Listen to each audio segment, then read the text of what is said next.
Graças e paz a todos. Vamos à lição de hoje. E lendo o texto de Neemias 6, versos 1 a 4. Só esses. Sucedeu que, ouvindo Sambalate, Tobias, Gesem, o árabe, e o resto dos inimigos, que eu tinha edificado o muro e que nele já não havia brecha alguma, ainda que até este tempo não tinha posto as portas nos portais, Sambalate e Gesem mandaram dizer: Vem e congreguemo-nos juntamente nas aldeias, lá no vale de Ono. Porém, intentavam fazer-me mal. E enviei-lhes mensageiros a dizer: Faço uma grande obra, de modo que não poderei descer. Por que cessaria esta obra, enquanto eu a deixasse e fosse ter convosco? E do mesmo modo, enviaram a mim 4 vezes, e da mesma forma respondi-lhes. Neemias compreendeu que havia uma grande obra a ser realizada e colocou-se à disposição. Buscou a aprovação do rei e recebeu o título de Tirsata. Esse título aparece em Esdras 2:63 e é uma palavra provavelmente de origem persa que significa severidade, denotando uma alta dignidade civil, né? Era dado a alguém autônomo para agir, um governante, um administrador real de um determinado local. Neemias foi nomeado governador de Judá pelo próprio rei Artaxerxes, que, aliás, o tinha em alta estima. A grandeza da obra não era somente física, material, mas era uma obra de uma grandeza também espiritual.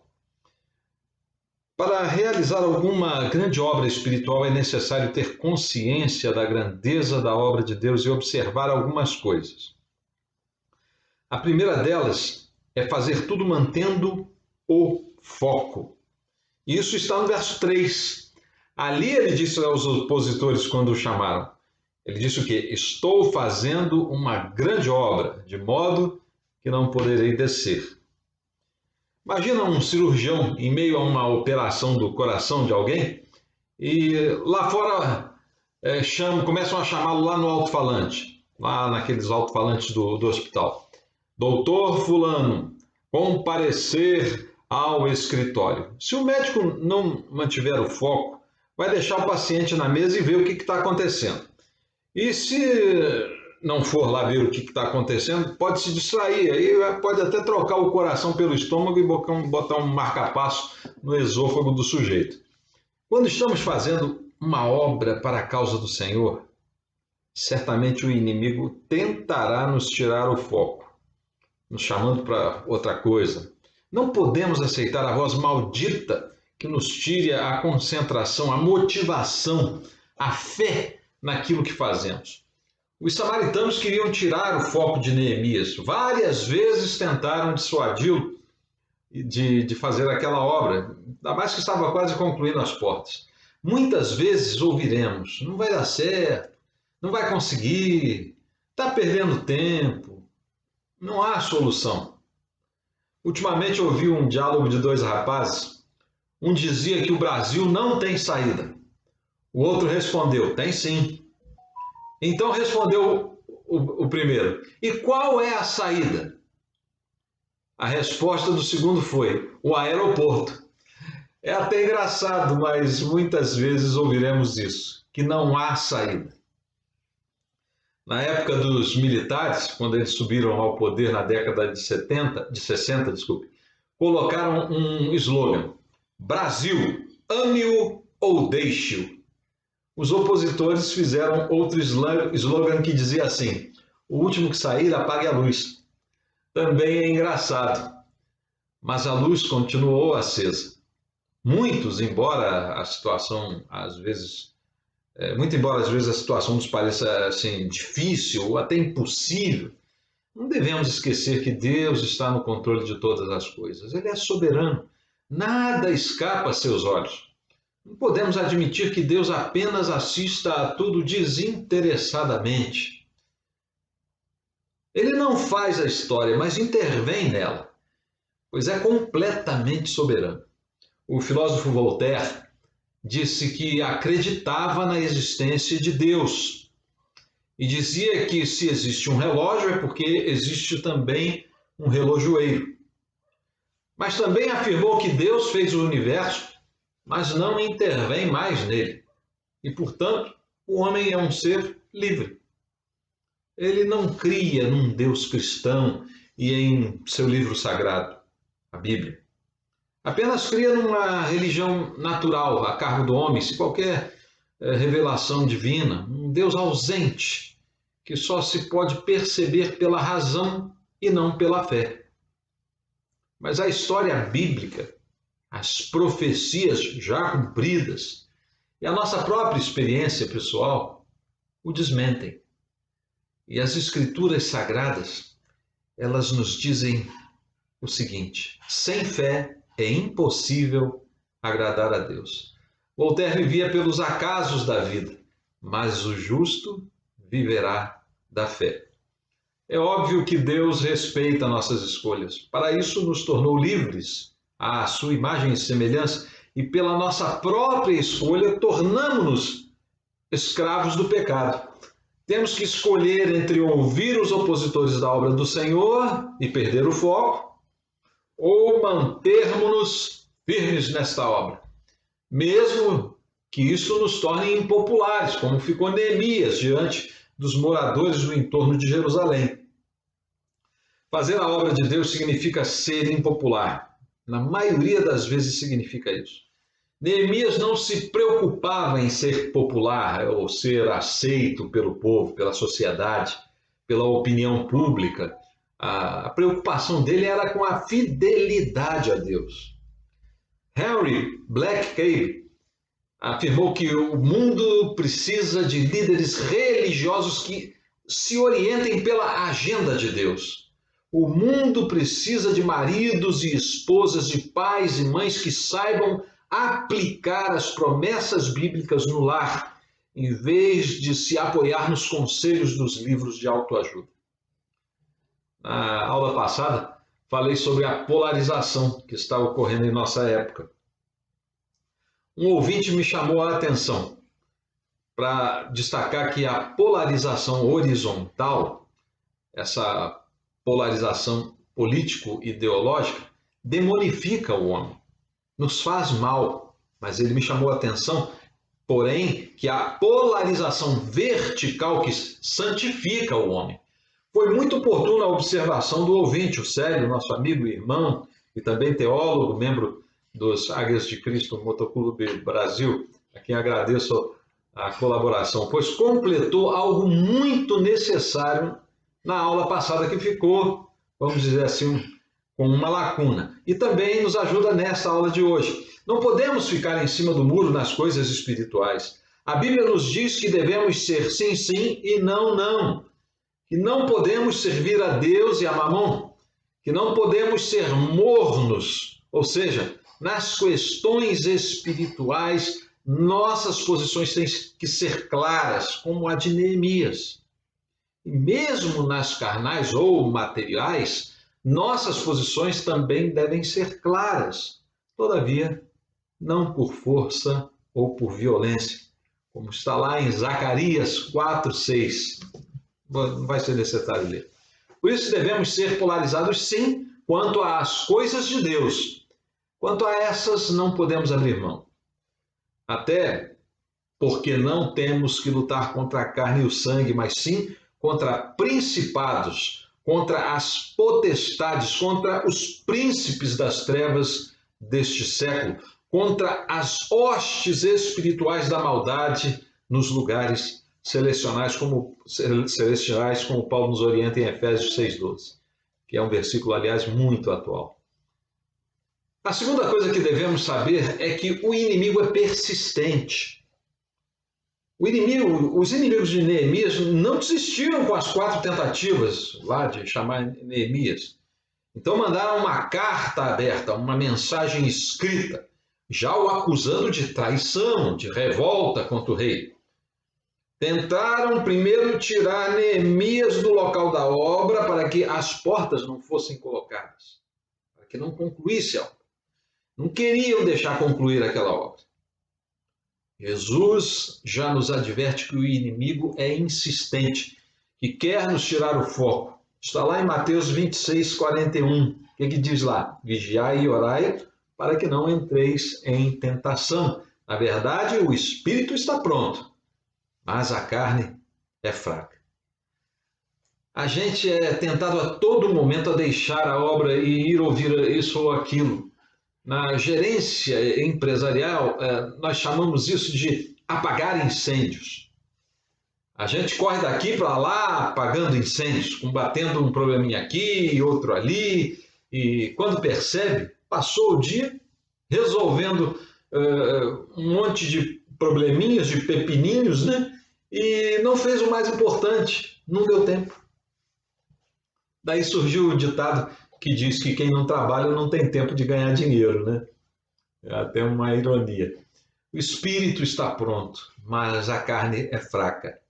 Às vezes a gente até tem vontade de pegar firme na obra do Senhor, mas aí vem uma outra coisinha, depois outra, e até que não temos mais tempo para a obra. Administrar o tempo é uma das virtudes de quem quer fazer algo grande. Você não deve derivar seu tempo a coisas que te desviem do foco, que te consumam precioso tempo. Deve se concentrar no que é grande e ser grande como aquilo.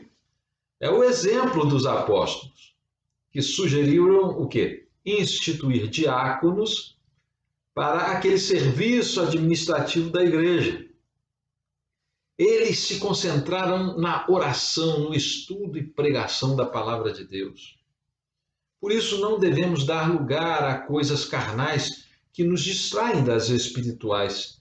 E na nossa vida devemos decidir fortalecer a carne com atos espirituais, como aqueles pequenos atos como o culto doméstico, a oração e a meditação, o estudo da palavra, a comunhão, e outros hábitos que reforçam o domínio do espírito sobre a carne. A terceira coisa que não podemos esquecer é que devemos ser perseverantes. A intimidade com Deus não dá chance ao inimigo de ser bem-sucedido. Devemos perseverar na obra do Senhor. Se hoje estamos aqui como igreja, como denominação, com a nossa crença, com a nossa fé, foi por causa da perseverança de outros. Quando leio sobre os pioneiros do evangelho no Brasil, como Bagby, como Taylor, como Ginsburg, fico realmente impressionado com aqueles homens, com aquelas mulheres também, muitas delas, que realizaram uma grande obra. Somos resultado da perseverança deles. Devemos honrá-los. Veja que você e eu fomos alcançados pela palavra de Deus, porque homens e mulheres do passado perseveraram na pregação do Evangelho, mesmo diante de muitas adversidades.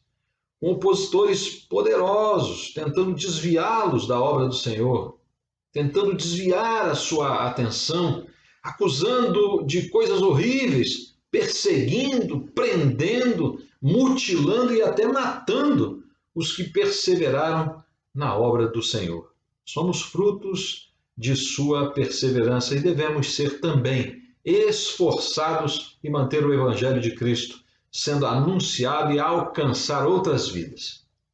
Estamos iniciando a campanha de missões mundiais e a Europa passa por uma grande crise de fé. O berço da civilização, a nata do cristianismo ocidental, está em decadência. A Europa está fria, apática, apóstata. Isto porque deu ouvido aos chamados do inimigo e não perseverou na obra. Não colocaram as portas dos muros espirituais da igreja, ou as deixaram abertas ao inimigo. Estamos vendo a decadência de toda a Europa. Berço de Spurgeon, de John Knox, de Calvino, de Zwinglio e de Arminio e muitos outros. A fábrica de missionários como Salomão Luiz Ginsburg, de teólogos como Karl Barth. E agora ela precisa ouvir novamente mais de Cristo. Desviaram seus ouvidos e deixaram a obra. Desceram para atender o chamado dos opositores. No continente americano está agora a maior concentração de cristãos do planeta. E opositores poderosos tentam evitar que as portas sejam colocadas e a obra terminada. É preciso manter o foco e ter perseverança. Eles estão aí. Já nos chamaram várias vezes para descer de nível espiritual e deixarmos de terminar nossos muros espirituais. E como temos negado, estão apresentando uma carta aberta, nos acusando de coisas mentirosas, muitas coisas mentirosas. Sabem que se terminarmos, estaremos protegidos e estão furiosos, furiosamente tentando deter nossa obra. Usam a televisão, as artes, usam do folclore, usam do carnaval, usam das redes sociais, da mídia em geral e até das leis para nos deter, nos impedir. É hora de sermos firmes e não descermos. Neemias perseverou, pois sabia que estava tocando um projeto que não era humano. Estamos aqui e existimos para isso, para o louvor da glória de Deus, para realizar a obra do Senhor. Não é uma obra humana. Para a nossa glória, para o nosso próprio louvor, mas uma obra divina, para a glória do Senhor. E sabemos que contra ela as portas do inferno não prevalecerão. Mesmo pressionado pelo mal, devemos perseverar.